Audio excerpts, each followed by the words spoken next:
Hola a tots! Avui us ensenyarem com fer una font d'aigua. És un experiment molt senzill de física en el que podrem veure els efectes de la pressió de l'aire sobre l'aigua. Els materials que necessitarem en aquest experiment són una ampolla d'aigua qualsevol, una palleta, un globus d'aire,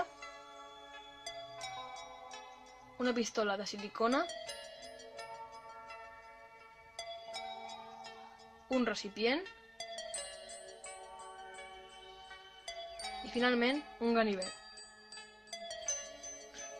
El primer que farem serà fer un forat a l'ampolla amb el ganivet, més o menys a aquesta alçada.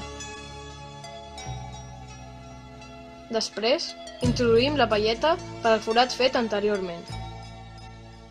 Seguidament, sellem molt bé la unió entre l'ampolla i el forat, vigilant que no quedi cap espai. Ho deixem secar durant 2 minuts. Després, omplirem l'ampolla d'aigua.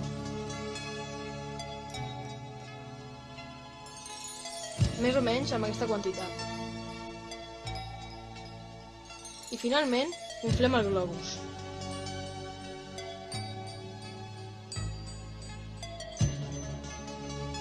El col·loquem a sobre de l'ampolla i observem el que passa.